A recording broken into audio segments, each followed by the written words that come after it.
नमस्कार, मैं अमित यादव आप सभी का हार्दिक स्वागत और अभिनंदन करता हूं। जिला रेवाड़ी के लिए एक विशेष रूप से संदेश इस कोरोना काल में आप लोगों को देना चाहता हूं। बड़ी ही चिंता का विषय है साथियों। हम और आप बीमार हो जाए उस बात से कोई फ़र्क नहीं पड़ता, लेकिन आप ये समझिए कि हम अपने साथ साथ अपने परिवार को, अपने बच्चों को, बड़े बुजुर्गों को, उनको बीमार कर रहे हैं। क्या फ़र्क पड़ेगा अगर हम कुछ दिन के लिए घर में रहेंगे? क्या फ़र्क पड़ेगा अगर हम कुछ दिन बाहर का खाना नहीं खाएंगे? क्या फ़र्क पड़ेगा अगर हम कहीं बाहर घूमने नहीं जाएंगे? ये मुख्य बातें हैं। हम हिंदू संस्कृति के लोग हैं। हमारी हिंदुस्तान की संस्कृति रही है कि हम अपने परिवार को अपने से पहले प्रमुखता देते हैं। हम अपने परिवार के लिए करते हैं। हम भारतीय इसलिए इस कोरोना से बचे हुए हैं क्योंकि हमारा जो इम्यूनिटी सिस्टम है वो मजबूत है। हमारे पास देसी खान पान है।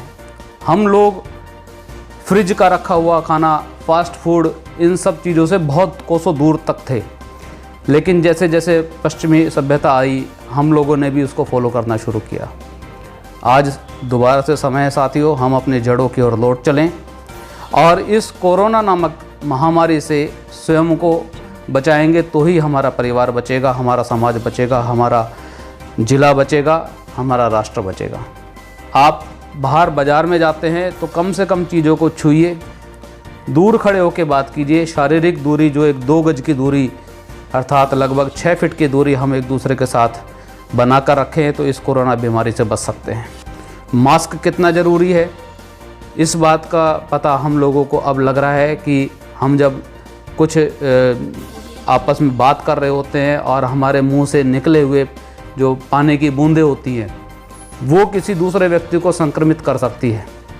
इसलिए अगर आप बाज़ार जा रहे हैं, अगर आप किसी से बात कर रहे हैं, आपने मास्क लगाया हुआ है, बहुत अच्छी बात है। लेकिन अगर आपके सामने वाला व्यक्ति मास्क लगा के आपसे बात नहीं कर रहा है तो आप कृपया उसको कहिए कि पहले आप मास्क लगाइए फिर मुझसे बात कीजिए, क्योंकि वो आपको संक्रमित कर सकता है। और आपके द्वारा आप जब अपने घर पे जाएंगे तो आपके द्वारा आपके बच्चे, आपके बुजुर्ग जो आपके लिए अनमोल धरोहर है, आपके बच्चे आपका भविष्य है, आपके माता पिता आपका परिवार है, अगर वो इस कोरोना की वजह से हम लोगों से बिछड़ जाएंगे तो इसके जिम्मेदार सिर्फ़ और सिर्फ हम लोग होंगे, हम स्वयं होंगे। हम सरकार को इस बात का दोष नहीं दे सकते।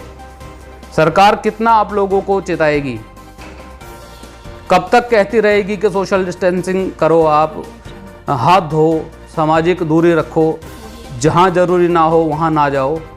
कब तक गवर्नमेंट इस बात को कहती रहेगी? हमको खुद जीना है, अपने लिए जीना है, अपने परिवार के लिए जीना है, हम अपने समाज के लिए जीना है। और खुद दूर रहेंगे तो हम अपने परिवार को बचा पाएंगे। और इस कोरोना काल के अंदर हम इस अपने परिवार को 2020-2021 क्रॉस करके हम आगे ले जाएं, यही हमारे लिए सबसे बड़ी उपलब्धता होगी। मैं आप सब लोगों से पुनः निवेदन करूंगा कि 3 चीज़ों का खास तौर पे ध्यान रखें। बार बार हाथ धोएं, घर से बाहर जाएं तो मास्क लगा कर जाएं, और इसके अलावा शारीरिक दूरी रखें। जो सरकार हमसे कह रही है वो हमें स्वयं को अमल में लेके आनी पड़ेगी। एक बात और विशेष रूप से आपसे कहना चाहता हूँ कि हम अगर ज़रूरत ना हो तो अपने शहर से, अपने गांव से बाहर ना जाएं। हम रिश्तेदारी में चले जाते हैं, हम घूमने चले जाते हैं, हम अपना समय व्यतीत करने के लिए चले जाते हैं। ये निवेदन आप लोगों से विशेष रूप से रहेगा कि आप कम से कम इस कोरोना काल में आप ट्रैवलिंग करें।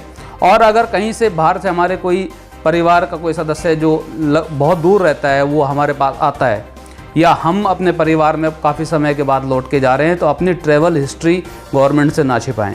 और अंत में कहना चाहूँगा कि आप दुनिया के लिए एक व्यक्ति हो सकते हैं, लेकिन अपने परिवार के लिए आप पूरी दुनिया हैं।